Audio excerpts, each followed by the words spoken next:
Qui dit jour de reprise de la Ligue 1, les amis, dit retour des pronos sur BetClick. 100 € de bonus sur le premier pari s'il est perdant avec le code LEXCITY via le lien en description. Conditions pour jouer dans le bandeau jaune en bas de l'image.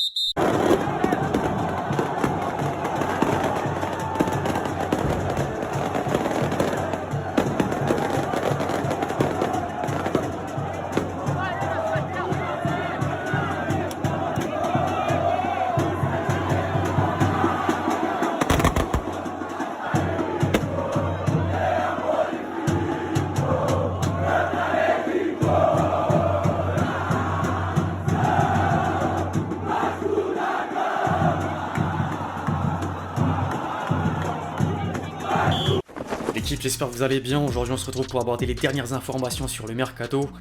L'accueil de Payet au Brésil valait le détour. L'ancien Marseillais s'est engagé avec Vasco da Gama et montre que le foot peut encore gagner. Il fait partie des rares joueurs qui ont refusé un intérêt de l'Arabie Saoudite. Le mercato estival est réservé au club, mais la semaine a connu un peu de mouvement chez les entraîneurs de sélection nationale. Spalletti est devenu le successeur de Mancini sur le banc de la squadra Azzurra. L'ancien entraîneur de Manchester City a accepté une proposition de contrat de l'Arabie Saoudite pour prendre le relais d'Hervé Renard. En parallèle, la 3F est en passe de nommer Thierry Henry pour succéder à Sylvain Ripoll à la tête des Bleuets. Il entamera un nouveau cycle avec les Jeux Olympiques en ligne de mire.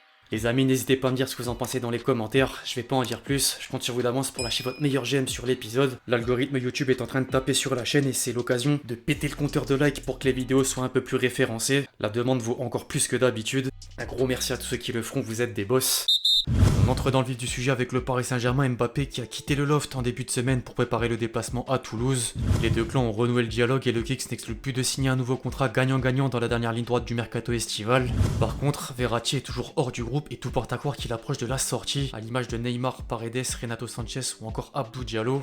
La Roma s'est attachée les services des deux milieux de terrain alors que le champion d'Afrique s'est envolé pour le Qatar à l'Arabie contre 15 millions d'euros. L'équipe a d'ailleurs produit un papier sur les potentielles prochaines ventes du PSG, dont Petit Hibou qui préférait rejoindre un défi en Europe malgré la proposition de contrat XXL d'Al Hilal. Bernat et Navas sont également en instance de départ, tandis que le cas Ekitike laisse planer le doute. L'ancien Rémois évolue toujours dans le groupe numéro 1, mais les dirigeants parisiens envisagent de le vendre, d'autant que plusieurs clubs étrangers sont intéressés, dont Everton, Francfort ou encore l'AC Milan. Mourinho le considère également comme une option pour pallier la blessure d'Abraham si l'Atalanta bloque Zapata. Le dossier Ekitike dépendra sans doute des arrivées dans le secteur offensif qui manque encore de renforts, comme l'a déclaré Luis Enrique en conférence de presse. Le champion de France travaille en coulisses pour contenter l'ancien sélectionneur de l'Espagne et vient d'ailleurs de convaincre Kolo Muani de rallier la capitale. Le nom de Barcola apparaît encore. Or, Chelsea pousse pour attirer le Lyonnais après l'échec Michael Olise. L'international espoir a choisi de poursuivre l'aventure avec Crystal Palace. En parallèle, la Gazzetta dello Sport estime que Chiesa est toujours dans les tablettes de la direction parisienne, pendant que Sportzone mentionne Dani Olmo qui figure également dans les papiers de Manchester City. Concernant l'entrejeu, ensuite, Paris recherche deux milieux dont un profil créatif et un autre athlétique. La bande à Nasser Al-Khelaifi relance d'anciennes pistes comme Sangaré, Manu Koné ou encore Kefren Turam malgré la concurrence. Nice sera néanmoins exigeant à 10 jours de la clôture du marché des transferts.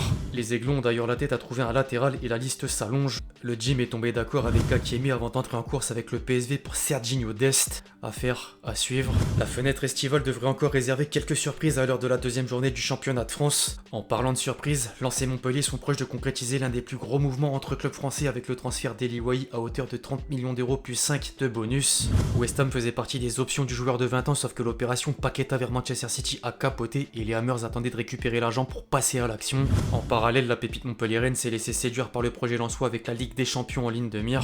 Les 100 et or n'ont pas perdu de temps suite au revirement de situation Akpom qui s'est engagé avec l'Ajax contre toute attente. Du coup, la rumeur Balogun prend fin et Monaco a désormais le champ libre pour satisfaire Arsenal.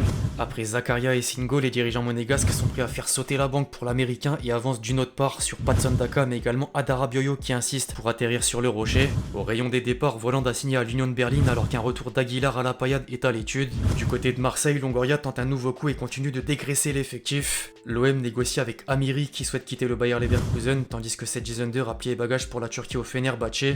Malinowski signe au Genoa sous la forme d'un prêt avec option d'achat et Isaac Touré intéresse Lorient. Les Merlus ont d'ailleurs vendu Ibrahima Koné pour près de 9 millions d'euros. Même son de cloche à Lille. Le LOSC pourrait perdre Mohamed Bayo et Baleba dans les prochains jours. L'ancien Clermontois est ciblé par la Salernitana pendant que Brighton essaye d'approcher la demande des Dogs pour dégoter le Camerounais. Chez l'autre Olympique, John Textor avance avec les moyens du bord. Lyon a accueilli O'Brien en défense et travaille sur la quête d'un milieu de terrain. Certaines pistes sont trop chères pour l'OL, mais Louis Jean devrait trouver une formule pour Pathé 6. Les Guns ont également initié des contacts pour obtenir le prêt d'Ernest Nouama. Affaire à suivre. Dans le reste des officiels de la Ligue 1, Rennes s'est attaché les services de Matic avant de laisser filer l'œuvre majeure à Wolfsburg pour 30 millions d'euros plus 5 de bonus et Melling à Copenhague. Nantes a enregistré les signatures de Douglas Augusto et Marquinhos qui est prêté par Arsenal. Enfin, Strasbourg s'est entendu avec Al-Shabaab pour le transfert d'Habib Diallo contre un chèque de 18 millions d'euros. La stratégie de l'Arabie Saoudite ne bénéficie pas qu'aux 4 clubs phares de la Saudi Pro League, même si les stars ont plus de chances de les rejoindre. La dernière en date n'est autre que Bounou qui a choisi de suivre les traces de Neymar à Al-Hilal. Séville a récupéré 21 millions d'euros et fonce sur Nyland pour lui succéder dans les cages. En parlant de gardiens, les portiers ont dominé la rubrique transfert au cours de la semaine entre Raya qui s'est engagé avec Arsenal, le Bayern enclin à parier sur Daniel Peretz plutôt qu'Ortega, Kovar qui défendra les couleurs du Bayer Leverkusen, sans oublier le Real Madrid avec le remplaçant de Courtois en la personne de Kepa. Au-delà des gardiens, en Espagne, le Barça a nommé Deco nouveau directeur sportif et la vente de 30% de Barça Vision devrait permettre au club catalan de renforcer l'équipe de Xavi. Les Blaugrana sont d'ailleurs sur le point de boucler le prépayant de Joao Félix, alors que Manchester City est proche de donner le feu vert à propos de Cancelo. En parallèle, les Citizens ciblent toujours Jérémy Doku dont le Stade Rennais fixe le prix à 55 millions d'euros. Outre-Manche, Chelsea a frappé très fort durant la semaine avec les arrivées de Caicedo et Lavia pour une somme totale supérieure à 190 millions d'euros.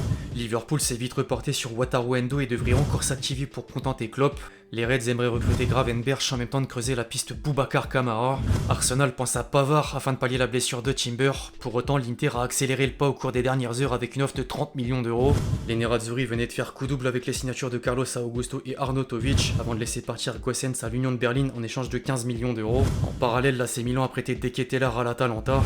Naples est en passe de mettre la main sur Gabri Vega grâce à un chèque de 36 millions d'euros, alors que la Lazio s'est offert Rovella contre 21 millions d'euros plus Pellegrini dans l'opération. Par contre, Lloris ne sera pas le gardien du club romain la saison prochaine car les Laziale ne lui promettaient pas une place de titulaire. Dans le reste des officiels, Aston Villa s'est offert Zaniolo sous la forme d'un prêt. Ward-Prowse a signé à West Ham pour 35 millions d'euros. Adama Traoré s'est engagé libre avec Fulham. Au Portugal, le Sporting a déboursé 21 millions d'euros pour s'attacher les services de Jelmand et Porto a posé 10 millions de moins sur Varela. Du côté de la Turquie, Fenerbahçe s'est attaché les services de Fred pendant que le Beşiktaş a acté l'avenue de Chamberlain. Enfin, des nouvelles de Diego Costa, Santi Cazorla et Theo Walcott. Le premier rebondit à Botafogo au Brésil, le deuxième fait son retour au Real Oviedo, tandis que le dernier a décidé de mettre un terme à sa carrière. L'ancien gunner dit adieu au foot à l'âge de 34 ans. Bref, l'équipe, c'est à peu près tout ce qu'il avait à dire sur les dernières rumeurs et quelques officiels. J'espère que l'épisode vous a plu, je compte sur vous si c'est le cas pour lâcher votre meilleur j'aime. N'hésitez pas à me donner vos avis dans les commentaires sur tout ce qu'on a pu aborder aujourd'hui. Puis d'ici là, on se retrouve très vite sur la chaîne pour de nouvelles vidéos, c'était Lexti. Ciao.